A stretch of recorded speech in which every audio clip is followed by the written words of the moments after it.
Good afternoon. My name is Dr. Domino. I am the Superintendent of Schools here in Vernon, and I am here for Vernon Township School District history making.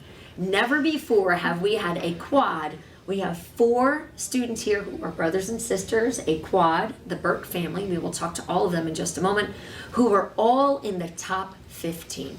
Remarkable. So that means out of our graduating class, approximately 250 students, we always honor our top 15 students, and out of our top 15, we have 4 students who are all related to one another. Absolutely amazing, right?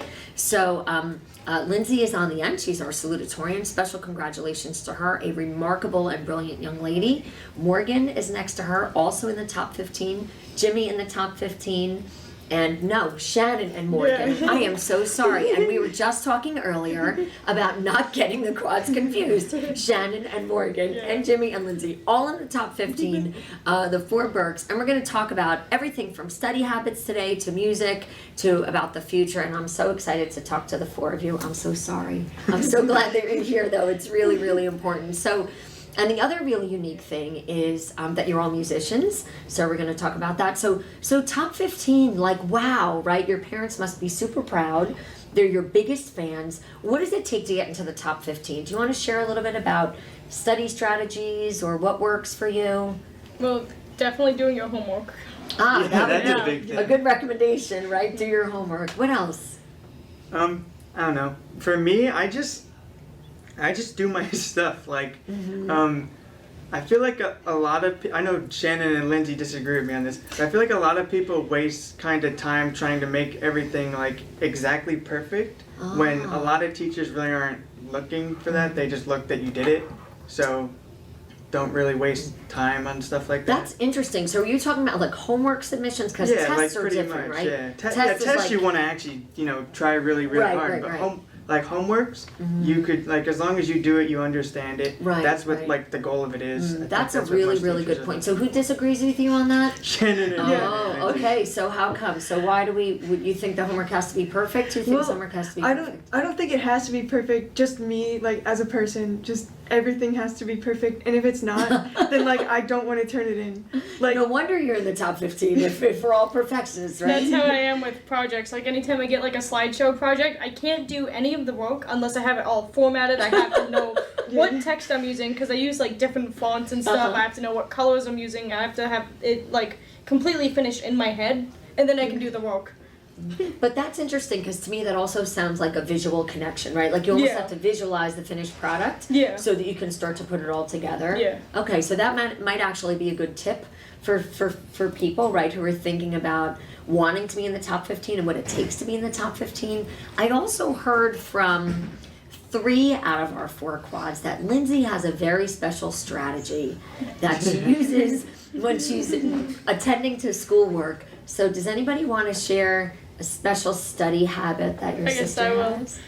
So basically, Morgan's gonna tell on you. So she gets home, she puts her stuff down, has like juice or whatever, and then like a little break maybe. Yeah, a little break before school, and then she goes into her room, gets her computer, gets on her bed, puts her blanket over her head, goes in like a little cocoon, and then just does her work. Wow. And then if she hears like the jingling of our dog Crystal's collar, then she takes a little puppy break, pets Crystal, and goes back to doing work. So for Lindsay, it sounds like you really need to be in the zone and focused on the work. No distractions, except for Crystal, maybe from time to time. And then maybe a break to play some Roblox. Right. Well, that's really important. I'm glad that you mentioned that. So the focus is really important for you, right, Lindsay? To really focus. And then it sounds like having those little breaks are important too. There's a lot of research that indicates that our brains work better when we don't multitask, when you focus on one task at a time, and then you take breaks so that you have the opportunity to think, to reassess, to analyze, and come back to the work, and then really, complete what you're working on. So it sounds like you've learned those strategies already as the top 15. So good for you. So what was COVID like? I mean, you're seniors now, you're graduating in just 5 days, right? Mm-hmm. During COVID, were you in school or were you virtual? We were virtual the whole year. Virtual the whole year. So how did you work through 4 of you on Zooms in the house? It was really bad with the internet. It was. Oh my god. There's like bad Wi-Fi in Vernon to begin with. Yeah. And then Right. Optimum, yeah. Yeah, we had Optimum too. If you ask Mr. Falkowski, there's so many times because all 3 of us had his AP history Okay. class. Mhm. So there's so many times where we were there, and then we're just like, hey, our internet keeps cutting out. He's like, whatever. Yeah. Yeah, because 3 of you trying to be on at the Yeah, same exactly. time. And right? we tried to like consolidate ourselves. Like we all would just sit downstairs, like. And get on one each- laptop maybe? Yeah. Or no? Yeah. Okay. No, we would each have our own. We would use the school laptops that we had, Right. and so since our router is like right there, we tried maybe like for closer it'll work. Like gather around like the Yeah. campfire kind of thing. Yeah, we had to reach. You thought that too. would help, right? Yeah, there was so many times our mom would like right before she left. Well, not left because she would go do. Right.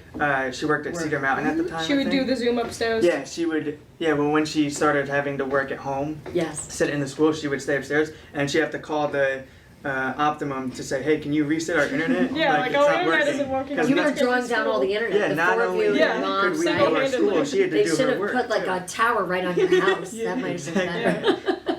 So virtual, for some students was really difficult. For other students, it was kind of their thing. How did it work for you learning wise? Was it a good experience, a bad experience? How did it influence the getting to this point as seniors? For me, it was. Do you want to talk?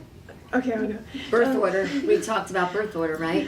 Well, it was very difficult to keep the motivation to keep going, but like there were some teachers that like really put a lot of effort in, like Mr. Falkowski Yeah. and Senor Turner. Yeah. Like they're like the best teachers, and they made the classes fun, and I enjoyed it. Wow. Yeah, for me, virtual learning was both like good and bad. Like it was good because I was able to like listen to the thing, and I was crocheting. Like I learned how to crochet. And Okay. I would just be sitting there like making a blanket or like a sweater or something, and yeah, like what Shannon said, some of the teachers were really good. Like Mr. Panafili, he like went above and beyond to make sure that I understood like all the stuff that we were doing in math because it was like algebra 2, and I didn't really understand logarithms, but he made sure that I understood logarithms. I remember he even like we had a quiz the next day, and he was gonna help me prepare, but then he had to bring his wife to the hospital. Mhm. So he called my mom to make sure that I was okay with it, and then he brought his wife to the hospital. Wow, that really speaks so highly of our teachers. I so appreciate you sharing that. And so let's talk about music. So I know Lindsay's a clarinet player. Shannon, you're currently a bass player, right? Jimmy, you're currently a guitarist, and Morgan, you're currently a percussionist, harmonica person. Yeah, right? I do a little bit of everything. Yeah, but the quads were sharing with me prior to us getting together for this interview that 3 of you used to be wind players like Lindsay was. I was right? And then originally. things- you were yeah, always I a was always percussionist, right? percussionist, and then I picked up. And then you picked up all the other stuff. Yeah. How did music? How does music help you? Is it a stress relief? Is it fun? Is it does it stimulate you as you're working? Talk to me a little bit about the influence of music for all of you. You want to go? Because I got a lot. Okay. I just like playing. Like I started playing the bass during quarantine, and I just like learning it. Like I like rhythm and like the way music feels, and it's just something that it is a de-stressor, and it was just something fun that I picked up. What did you play before bass?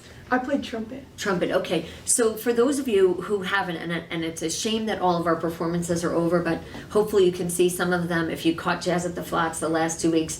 Last night was actually at the Flats. Last week, the week before, was in the high school cafeteria. But you really, when you play bass in Jazz Express, you're like the backbone of the band, right? And Yeah. between you and percussion Yeah. and that whole rhythm section, it's so important. So, and you really are totally in the groove when you're performing. So, but I heard you say that it functions as like a de-stressor for you. Yeah. So, were you self-taught during the quarantine? Yeah, I learned during quarantine, and I don't know, I just kind of played around, and then I figured out how to play, and it was fun. And you came back and told Mr. Taylor, I think I'd like to do this. Yeah. Okay, A and lot it of worked Michael out. Jackson songs. Yeah. Okay. Well, a lot of strong bass there. Our right? neighbors probably heard it too. Yeah. I bet a lot of Playing jamming like going Billie on. Jean Yeah, all good. the time. over in our the Burke quarantine house. time, we took our stereo Oh from my like God. 2001 out of the garage. So now it's all set up. I remember it was during like online school. This is when my mom was like working actually in person at the school. So it was it was a lunch break. We turned the radio up all the way. I went outside across to see if you could hear across it the yard. To see if you could hear it? Yeah, we had like a Okay. 50-foot yard or something. I was on the other end and I could still hear it blasting, and I'm like, I can hear it, guys. So what about for you? What does music mean to you? So I really enjoy music. I find like I'm able to like, I don't know, like you can put like lots of emotion in music that you can't really like put in like other things. Like I don't really like writing, and I feel like with music I can kind of express words with like sound. Yeah. So like with like mallet percussion or trumpet, trombone, and stuff like that. Harmonica. Yeah, you're a pretty neat clarinet. harmonica player. Yeah, very cool. I started learning harmonica in 8th grade after I watched the movie The Blues Brothers, because I was like, I want to Great be influence. like Dan Aykroyd, and then I was like, Mom, can I get a harmonica? Then August 1st, 2018, I got my very first harmonica. There you go. You remember the day. I remember the Yes, day. I think I got one that day too, and it's still sitting on my dresser, Yeah. covered in dust. Yeah. So one of you picked it up and the other one didn't. Yeah. Right? So do you all play together at home anymore or not really? Yeah, Sometimes. sometimes. Yeah, I think that's great. I mean, it's really wonderful. And especially when we've got high performing students, the stress of being in the top 15, the stress of hard academics, the stress of applying for college, finishing senior year, right? Having music as an outlet is really, really important. So next year, you are all off to other experiences, right? And I think we have 3 of you headed to SCCC and 1 of you headed to NJIT, right? And majors are what? What are we thinking? Do you want to go down like that? Okay. Okay. I'm going to be majoring in education at Sussex County Community College. And then when I transfer to a 4-year, I'm going to be majoring in musical education. Awesome, another music ed major. Love So it. I'm doing like pre-law stuff. Good for you, And Jimmy. then I'm hoping to transfer maybe to like Seton Hall or something to finish Great off the 4 school. years. Yeah. And then maybe if I do very well, I'll get to go to somewhere like Cornell Law or something for that. What sparked the interest in law? Really, I just like I always kind of had an interest in government. Like I remember in 2nd grade, I got this big book of like Abraham Lincoln, and I would read remember that everything. book. And yeah, I really liked the projects. And then Lincoln is fascinating too, right? yeah. I mean, we talk about presidents, yeah, for sure. I took our civics classes here and the government Excellent classes at Mr. Falkowski. Yeah. And he was a really great teacher, especially I know Shannon said over the quarantine. Like I could have just like fell asleep in his class and just like heard it, and I still would have got like a 5 on the test. Yeah. Like he's really good at that. Wow, that's so nice. And what about you? I'm gonna be majoring in business administration, and when I transfer, my hope is to double major eventually with Spanish. Oh, business administration and Spanish. So business administration, are you thinking, I mean, in school districts, we have a business administrator, but if you're talking about business administration, that translates just about anywhere, right? Yeah, I'm like a very indecisive person, so You have plenty of time. yeah. Plenty of time. You'll figure it all out. It takes you like 5 minutes to figure out what you want at McDonald's. Yeah, it's fun. And then for Lindsay, I think the major is Computer science. Computer She's going science. to NJIT. She got into The the Albert honors- Dorman Honors honors College. Yeah. So congratulations. she basically got there for free, so that was Yeah. Yeah, which she is also wonderful. got accepted into Cornell, right? Yeah. Was it honors thing, something like that? Yeah, she got like some early acceptance. Right. Yeah, it was right, like a yeah. top 1% thing. Congratulations. Yeah, I mean, really, Yeah. really wonderful, wonderful stuff. So, you know, and the last question I have, because we want to wrap up, is that for students that are coming to Vernon High School next year, like maybe 8th graders coming in or even freshmen considering their path, what am I going to do when I'm a junior? What should I do as a senior?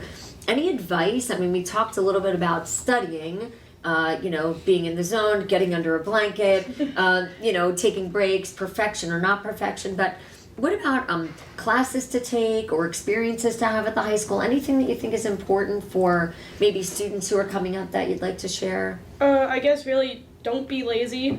Do your work. Yeah. Okay.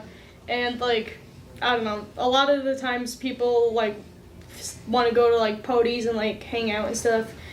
It doesn't really seem worth it At least in my opinion, I'd much rather like have like maybe 1 or 2 friends over my house and like watch a movie rather than have You're all like about the small group socialization and still doing the academic work. because the way I think of it is if you like put in the hard work now, then you can have much more fun in the future. Sure, it pays dividends later for sure. Anything else? I would say don't be afraid to take the classes that you like, because now's the time to figure out who you are, what you like, and also don't be afraid to take AP classes because they're very rewarding. Yeah. Great advice. Yeah, people give like a lot of like, I guess there's like a stigma towards AP classes that they're really, I wouldn't say they're harder. I would say they're more work intensive. Like you have more, you just get more stuff. Right. Yeah, So and you learn a lot more from them. You do.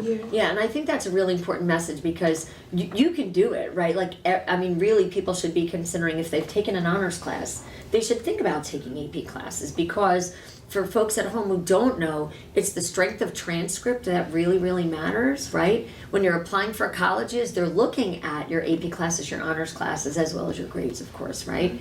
So, really, really great advice. It was such a pleasure speaking with the 4 of you. The Vernon School District is so proud and excited. I know your parents are proud, but to have 4 quads, right? 4 of you who are brothers and sisters related to each other in the top 15, all high-performing students. A special congratulations to Lindsay. We're going to hear her message at graduation next week, which is so exciting. So once again, thank you so much for spending time with me. We're so proud of you, and congratulations on graduation. Thank you.